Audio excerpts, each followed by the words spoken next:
পৃথিবীতে বর্তমান 10,000-এর বেশি ধর্ম রয়েছে। কয় হাজার? 10,000-এর বেশি ধর্ম রয়েছে, কিন্তু রব্বুল আলামিন কেবলমাত্র শুধুমাত্র একমাত্র গ্রহণযোগ্য ধর্মের নাম, দ্বীনের নাম দিয়ে দিয়েছেন ইসলাম। কন্যা সুবহানাল্লাহ। আল্লাহ রাব্বুল আলামিন জানিয়ে দিলেন, ইন্নাদ-দীনা ইনদাল্লাহিল ইসলাম। কন্যা আল্লাহু আকবার। আল্লাহ পাক জানিয়ে দিলেন, নিশ্চয় আল্লাহর কাছে মনোনীত গ্রহণযোগ্য একমাত্র ধর্মের নাম, একমাত্র দ্বীনের নাম হলো ইসলাম। যে বা যারা ইসলামকে গ্রহণ করতে পারবে, রব্বুল আলামিন তাদেরকে পৃথিবীতেও কবুল করে নেবে। কন্যা সুবহানাল্লাহ। ইন্নাদ-দীনা ইনদাল্লাহিল ইসলাম। ইসলাম ছাড়া পৃথিবীতে যত ধর্ম রয়েছে, যত মত রয়েছে, সমস্ত ধর্ম, সমস্ত মত, সব কিছু ভ্রান্ত, কেবলমাত্র সুপ্রতিষ্ঠিত একমাত্র দ্বীনের নাম হলো ইসলাম। কন্যা সুবহানাল্লাহ। ইসলাম ছাড়া অন্য কোন ধর্মকে যদি আপনি গ্রহণ করতে যান বা চান, আল্লাহর কাছে কি সেটা গ্রহণযোগ্য হবে? আপনি দেখুন, ইসলাম ছাড়া অন্য কোন ধর্মকে যখনই আপনি গ্রহণ করতে যাবেন, আমার জীবন, আপনার জীবনে বিপদ নেমে আসবে। ইসলামের চাইতে শান্তি, ইসলাম হলো আত্মসমর্পণকারী একটা ধর্ম, শান্তির একটা ধর্ম। ইসলাম ছাড়া অন্য কোন ধর্মে কি এরকম শান্তি আছে? নেই। কেন নেই? দেখুন, পৃথিবীতে বিভিন্ন ধর্ম রয়েছে। হিন্দু বলেন, বৌদ্ধ বলেন, খ্রিস্টান, নাসারা, ইহুদি, অগ্নি প্রচারকরা, বিভিন্ন ধর্মের মানুষ রয়েছে। বিভিন্ন ধর্মে মানুষদেরকে, মুসলমানদেরকে ধর্মান্তরিত করার জন্য প্রেসার ক্রিয়েট করে, চাপ প্রয়োগ করে। কিন্তু আল্লাহর জমিনে বিশ্বের কোথাও দেখানো যাবে না মুসলমান হয়ে অন্য কোন ধর্মের মানুষদেরকে মুসলিম হওয়ার জন্য প্রেসার ক্রিয়েট করা হয়েছে, তাদেরকে ধর্মান্তরিত করার জন্য চাপ প্রয়োগ করা হয়েছে, হত্যার হুমকি দেওয়া হয়েছে, গুমের হুমকি দেওয়া হয়েছে। ইসলাম কখনো এটা বরদাস্ত করে না, কখনো গ্রহণ করে না। কথা বলেন ঠিক কিনা? এজন্য ইসলাম হলো এক্সেপশনাল একটা ধর্ম। কোন সুবহানাল্লাহ। আপনি হিন্দু ধর্মের দিকে যান, এই যে নায়াতুল্লাহ আব্বাসী হুজুর আলোচনা করে গেলেন, হায়দ্রাবাদ, দিল্লিতে, মুম্বাইয়ে, এই সমস্ত প্রদেশে আজকে মুসলমানদের অমানবিক নির্যাতন চালানো হচ্ছে। মসজিদগুলোকে ভেঙে টুকরা টুকরা করে গুড়িয়ে দেওয়া হচ্ছে। আপনি বাংলার জমিনে কোথাও দেখাতে পারবেন না কোন হিন্দু ভাইদের মন্দির গোড়া করে দেওয়া হয়েছে, খ্রিস্টানদের গির্জা ভেঙে দেওয়া হয়েছে। মুসলমানরা শান্তিতে বিশ্বাসী, মুসলমানরা কখনো গির্জা, কখনো মন্দির ভাঙায় বিশ্বাসী নয়। কথা বলেন ঠিক কিনা? এজন্য ইসলাম হলো শান্তির ধর্ম। আজকে দিল্লির দিকে চেয়ে দেখেন, তারা মুসলমানদের অমানবিক নির্যাতন চালাচ্ছে। মুসলমানদেরকে জয় শ্রীরাম এই ধ্বনিটা দেওয়ার জন্য প্রেসার ক্রিয়েট করছে, তাদেরকে অমানবিক নির্যাতন চালাচ্ছে। যখনই তারা জয় শ্রীরাম এই কথাটা বলছে না, মুসলমানদের ঠোঁট সেলাই করা পর্যন্ত করে দিয়েছে। শুধু তাই নয়, মুসলমানদেরকে প্রকাশ্যে গুলি করে হত্যা করা হচ্ছে, তার কোনো বিচার হচ্ছে না। তারা আজকে সংখ্যালঘু মনে করে গোটা পৃথিবীতে আজকে মুসলমানদেরকে অমানবিক নির্যাতন চালানো হচ্ছে। কিন্তু বিশ্বের একমাত্র মুসলিম দেশ বাংলাদেশ, যেখানে সংখ্যালঘুরা পৃথিবীর মধ্যে সবথেকে নিরাপদ ভাবে বসবাস করছে। কথা বলেন ঠিক কিনা? কারণ ইসলাম হচ্ছে শান্তির ধর্ম। আরেকবার কোন সুবহানাল্লাহ। ইসলাম কেমন শান্তির ধর্ম লক্ষ্য করুন। আল্লাহ রাব্বুল আলামিন জানিয়ে দিলেন, লা ইকরাহা ফিদ-দীন ক্বাদ তাবায়্যানার রুশদু মিনাল গায়য়্যি। আল্লাহু আকবার। লা ইকরাহা ফিদ-দীন, এই দ্বীনের মধ্যে কোনো জবরদস্তি নাই, কোনো বাড়াবাড়ি নাই। এই দ্বীনকে যে বা যারা গ্রহণ করে নিয়েছে, এই দ্বীনের মধ্যে কোনো বাড়াবাড়ি করা যাবে না, জোর জবরদস্তি করা যাবে না। ক্বাদ তাবায়্যানার রুশদু মিনাল গায়য়্যি, কারণ সকল প্রকার ভ্রান্ত মত পথকে বাছাই করে ছাঁটাই করে আল্লাহ রাব্বুল আলামিন কেবলমাত্র শুধুমাত্র একমাত্র ইসলামকে মনোনীত করে দিয়েছে। কন্যা সুবহানাল্লাহ। লা ইকরাহা ফিদ্দিন, ইসলামের মধ্যে কোনো বাড়াবাড়ি নাই, জোর জবরদস্তি নাই। চলেন একটু দেখে আসি ইয়াতের শানে নুজুলটা কি। আল্লাহ রাব্বুল আলামিন কুরআনুল কারীমের সূরাতুল বাকারার মধ্যে একটা নাযিল করে দিয়েছেন। আল্লাহ রাব্বুল আলামিন জানাতে চেয়েছেন ইসলামের মধ্যে কোনো বাড়াবাড়ি নাই, জোর জবরদস্তি করার সুযোগ নাই। মদিনার প্রান্তরে আল্লাহ রাসূল যখন মদিনাতে অবস্থান করছেন, মদিনার প্রান্তরে থাকাকালীন সময়ে মুসলমানদের মধ্যে কিছু কিছু মানুষের সন্তানাদি হতো না। তারা চিন্তা ভাবনা করলো আমাদের সন্তান হচ্ছে না, কি করা যায়। এই ভেবে তারা মানত করলো আমাদের যাদের সন্তানাদি হচ্ছে না, আমাদের যদি সন্তানাদি আল্লাহ রাব্বুল আলামিন দান করেন তাহলে আমাদের সন্তানদেরকে আমরা ইহুদি পণ্ডিতদের কাছে পড়াশোনা করার জন্য, লালন পালন করার জন্য দিয়ে আসব। যখন তাদের সন্তান হয়ে গেল, সন্তানগুলোকে পড়াশোনা করানোর জন্য ইহুদি পাদ্রীদের কাছে, ইহুদিদের কাছে মানত অনুযায়ী তারা দিয়ে আসতেন। আল্লাহ রাসূল ঘোষণা করে দিলেন ইহুদির সঙ্গে আল্লাহ রাব্বুল আলামিন যুদ্ধ করার ঘোষণা দিয়েছেন। ইহুদিদেরকে বললেন, ইহুদিরা তোমরা মদিনার প্রান্ত থেকে বের হয়ে যাও, তোমরা যারা স্বেচ্ছায় মদিনা থেকে বের হয়ে যাবা তোমাদের কিছুই বলা হবে না। আর তোমরা যদি মদিনায় অবস্থান করার চিন্তা ভাবনা করো তাহলে আমাদের সঙ্গে যুদ্ধে লিপ্ত হতে হবে, আর যুদ্ধে লিপ্ত হলে জানমাল হারাতে হবে। চিন্তা ভাবনা করে দেখো কি করবা। মদিনার ইহুদিরা চিন্তা করলো, না না, আমরা এদের সঙ্গে যুদ্ধ করব না। মাল সামানা নিয়ে আর মুসলমানদের সন্তানগুলো যাদের ওই ইহুদি পাদ্রীদের কাছে যাদেরকে মানুষ করার জন্য দিয়েছিল তাদেরকে নিয়ে অন্যত্র চলে যাওয়ার জন্য চিন্তা ভাবনা করলেন। ইতিমধ্যে কলিজার টুকরা সন্তানদেরকে চোখের সামনে নিয়ে যাওয়া দেখলে মা বাবাটা বাধা দেওয়াটা স্বাভাবিক। ইহুদিদের কাছে গিয়ে বললেন, আমাদের সন্তানগুলোকে আমাদের কাছে দিয়ে যাও, কারণ এরা ঈমান গ্রহণ করলে এরা মুসলিম হয়ে মদিনাতে থাকতে পারবে। এবার তারা জোর জবরদস্তি করতে শুরু করলেন। আল্লাহ রাব্বুল আলামিন কুরআনুল কারীমের আয়াত বিশ্ব নবীর কাছে নাজিল করে দিলেন, হে রাসূল আপনি বলে দিন, লা ইকরাহা ফিদ্দীন ক্বাদ তাবায়্যানার রুশদু মিনাল গায়য়ি। আল্লাহু আকবার। আল্লাহ রাসূল জানিয়ে দিলেন, ওয়া মান সাবিরা ওয়া মান উম্মতিরা, শুনে রাখো আল্লাহ রাব্বুল আলামিন কেবলমাত্র আমার উপর ওহী নাযিল করে দিয়েছেন, না ইকরাহা ফিদ্দীন, খবরদার ইসলামের মধ্যে জোর জবরদস্তি নাই, বাড়াবাড়ি নাই। তোমাদের যে সমস্ত সন্তানগণ স্বেচ্ছায় মুসলমান হতে চাইবে আর মদিনাতে থাকতে চাইবে কেবলমাত্র তারাই থাকতে পারবে, আর ইহুদিদের সঙ্গে যারা চলে যাচ্ছে জোর করে ইসলামের মধ্যে আনার কোনো সুযোগ নাই। কন্যা সুবহানাল্লাহ। ইসলাম কত সুন্দর মানবতার ধর্ম। ইচ্ছা করলে কি বিশ্বনবী তাদেরকে জোর করে রাখতে পারতেন না? অবশ্যই রাখতে পারতেন, কিন্তু আল্লাহ রাসূল এটা করলেন না। কারণ ইসলাম হচ্ছে এমন একটি ধর্মের নাম, যেই ধর্মের মানুষগুলো একবার আত্মসমর্পণ করলে ওই ধর্মের মধ্যে জোরপূর্বক কোনো মানুষকে হেনস্থা করার কোনো প্রকার সুযোগ নাই। কন্যা সুবহানাল্লাহ। এবার আসুন আল্লাহ রাব্বুল আলামিন মুসলমানদেরকে কেমন করে ইসলামে আসার পর তাদেরকে সুপ্রসারিত করে দিয়েছেন। ইসলাম আসার পর তাদের ইজ্জতটাকে আল্লাহ রাব্বুল আলামিন বাড়িয়ে দিয়েছেন। চিন্তা করে দেখুন আল্লাহ রাসূল ইসলামে কত শান্তি দিয়েছেন।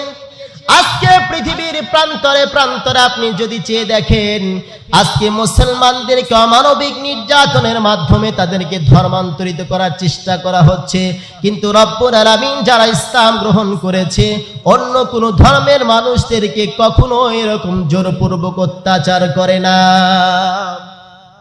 ইসলামের মধ্যে এটা নাই। সুবহানাল্লাহ। আল্লাহ তাআলা জানিয়ে দিলেন, ইয়া আইয়ুহান নাবিয়্যু কুল লিমান ফি আইদিকুম মিনাল আসরা ইন ইয়া'লামিল্লাহু ফি কুলুবিকুম খায়রান ইউ'তিকুম খায়রাম মিম্মা উখিযা মিনকুম ওয়া ইয়াগফির লাকুম ওয়াল্লাহু গফুরুর রহিম। আল্লাহু আকবার। আয়াতের দিকে একটু গভীরভাবে তাকান। আল্লাহ রাব্বুল আলামিন রাসূলকে জানিয়ে দিচ্ছেন, ইয়া আইয়ুহান নবী, হে নবী, হে আমার হাবিব, আপনি আমার দিকে লক্ষ্য করুন। বলছে কে? কথা বলেন। আল্লাহ পাক তো রাসূলকে ডাকছেন, ইয়া আইয়ুহান নবী, হে রাসূল, হে নবী, হে হাবিব। দেখেন আমার রাসূলের মর্যাদা আল্লাহ রাব্বুল আলামিন এত বৃদ্ধি করে দিয়েছিলেন। আল্লাহ পাক কোরআনুল কারীমের কোন জায়গায় ইয়া মুহাম্মদ বলেন নাই, ইয়া আহমদ বলেন নাই। আল্লাহ সব জায়গাতে বলেছেন ইয়া আইয়ুহার রাসূল, ইয়া আইয়ুহান নবী, ইয়া আইয়ুহাল মুজাম্মিল, ইয়া আইয়ুহাল মুদ্দাসসির। আল্লাহু আকবার। আল্লাহ রাব্বুল আলামিন আমার হাবিবকে এত মর্যাদায় ভূষিত করেছেন, তার নাম ধরে ডাকেন নাই, কন্যা সুবহানাল্লাহ। আল্লাহ রাব্বুল আলামিন বলছেন, ইয়া আইয়ুহান নবী, হে আমার নবী, আপনি তাদেরকে বলে দিন, কুল লিমান ফি আইদিকুম মিনাল আসরা। হে রাসূল, যুদ্ধের ময়দান থেকে আপনার কাছে যে সমস্ত কাফেরেরা, ইহুদিরা বন্দী হয়ে আছে, মুশরিকরা বন্দী হয়ে আছে, তাদেরকে আপনি বলে দিন। একটা একটু ভালো করে লক্ষ্য করুন, ইসলাম কত শান্তির ধর্ম। আল্লাহ পাক জানিয়ে দিলেন, হে নবী, কুল লিমান ফি আইদিকুম মিনাল আসরা। হে রাসূল, হে নবী, আপনি বলে দিন, আপনার আয়ত্তে যে সমস্ত যুদ্ধ বন্দীরা, আপনি তাদেরকে বন্দী করে রেখেছেন, ইন ইয়া'লামিল্লাহু ফি কুলুবিকুম খায়রা। আল্লাহ পাক জানাচ্ছেন, আমি আল্লাহ যদি এই যুদ্ধ বন্দীদের দিলের ভিতরে সামান্য পরিমাণ ইসলাম দেখি, সামান্য পরিমাণ ভালো কাজ দেখি, আমি আল্লাহ রাব্বুল আলামিন অবশ্যই তাদেরকে ক্ষমা করে দেব। কেমন ক্ষমা? যুদ্ধবন্দীদের কাছ থেকে আল্লাহ রাসূলগণ যেই সমস্ত যুদ্ধবন্দীদের কাছ থেকে মুক্তিপণ নিয়েছিলেন, রাব্বুল আলামিন জানিয়ে দিচ্ছেন, ইন ইয়া'লামিল্লাহু ফি কুলুবিকুম খায়রা। আমি তাদের অন্তরে সামান্য পরিমাণ ইসলাম দেখলেও, ভালো কাজ দেখলে, ভালো মন মানসিকতা যদি দেখতে পারি, তাহলে তাদের কাছ থেকে যে মুক্তিপণ নেওয়া হয়েছে, আমি তার চাইতে অধিক গুণে রব্বুল আলামিন বাড়িয়ে দেব। কন্যা সুবহানাল্লাহ। এর একটু শানে নজুল আপনি দেখেন। বদরের প্রান্তর থেকে আল্লাহ রাসূল সাল্লাল্লাহু আলাইহি ওয়াসাল্লাম মাত্র তো 313 জন সাহাবীদের নিয়ে বদরের প্রান্তরে জিহাদের ময়দানে শরীক হয়েছিলেন। কন্যা আল্লাহু আকবার। আল্লাহর দ্বীনকে মুছে দেওয়ার জন্য, কালিমার পতাকাকে মুছে দেওয়ার জন্য, নিভিয়ে দেওয়ার জন্য কাফেরেরা ষড়যন্ত্র চালিয়েছিল। আজও পৃথিবীর বুকে আস্তিকেরা, ইহুদিরা, মুরতাদরা, মুশরিকেরা আল্লাহর কালিমাকে, আল্লাহর কোরআনকে জমিন থেকে মুছে দেওয়ার চিন্তা ভাবনায় ষড়যন্ত্র চালাচ্ছে। আমরা বস্ত্র কণ্ঠে বলে দিতে চাই, গোটা পৃথিবীতে যদি বদরের প্রান্তের মতো 313 জন সাহাবী যদি থাকে, 313 জন মুসলমান যদি থাকে, আল্লাহর দ্বীনকে বিজয় করার জন্য 313 জন মুসলমান যথেষ্ট। কথা বলেন ঠিক কিনা? এজন্য আমরা ভয় করি না, আমরা চিন্তা করি না, কারণ মুসলমান মরলে শহীদ, বাঁচলেই গাজী, তার নাম হলো মুসলমান জাতি। কথা বলেন ঠিক কিনা? আল্লাহ রাব্বুল আলামিন বদরের প্রান্তরে বিশ্ব নবীকে জানিয়ে দিলেন, হে রাসূল, আপনি সামনের দিকে অগ্রসর হন, বস্ত্র কণ্ঠ আপনি সামনের দিকে অগ্রসর হন।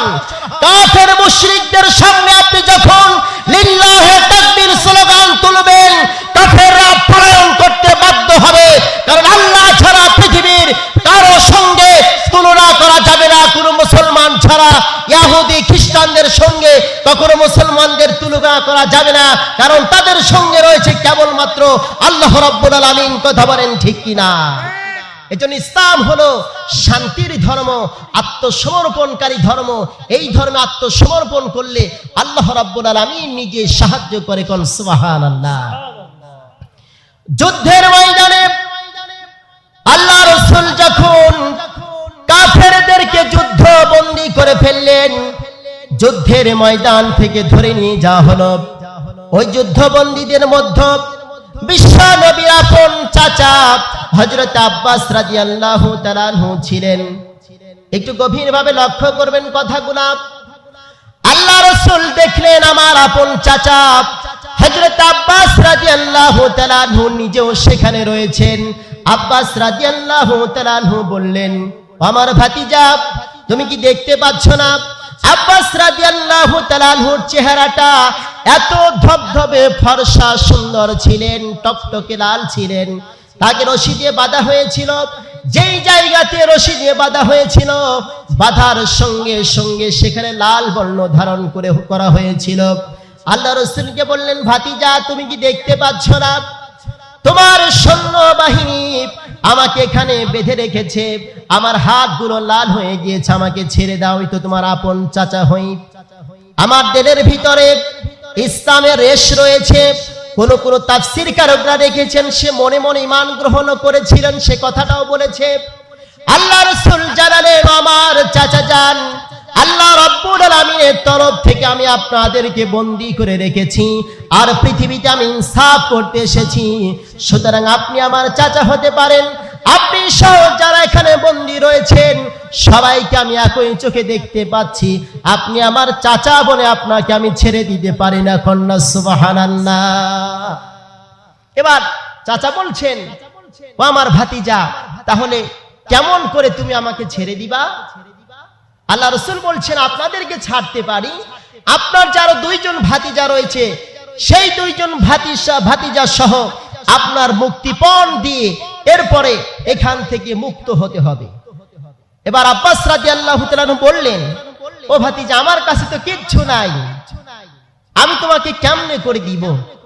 আল্লাহ রাসূল বললেন, চাচা যান, আপনি যে যুদ্ধের ময়দানে আসার সময় আমার চাচির কাছে অথবা কোনো কোনো তাফসীরে এসেছেন, কিতাবের মধ্যে এসেছে, গর্তের মধ্যে লুকিয়ে 20টা স্বর্ণের আপনি মুদ্রা রেখে এসেছেন, স্বর্ণ রেখে এসেছেন অমুক জায়গাতে, যদি আপনি ওগুলো দিয়ে দেন তাহলে আপনাকে মুক্ত করে দিতে পারি। কন্যা সুবহানাল্লাহ। এবার আব্বাস রাদিয়াল্লাহু তাআলা আনহু বলছেন, আমার ভাতিজা, আমার কাছে যে 20টা মুদ্রা ছিল আমি ছাড়া আর উপর আর আল্লাহ ছাড়া পৃথিবীর কেউ জানতো না, তুমি জানলে কেমন করে? তুমি তো দেখো নাই। আল্লাহ রাসূল বলছেন, যে আল্লাহকে সাক্ষী রেখে আপনি ওখানে রেখেছেন সে আল্লাহ রাব্বুল আলামিন আমাকে ওহীর মাধ্যমে জানিয়ে দিয়েছেন, কারণ আমি আল্লাহ রাব্বুল আলামিনের প্রেরিত রাসূল, প্রেরিত হাবিব। কন্যা সুবহানাল্লাহ।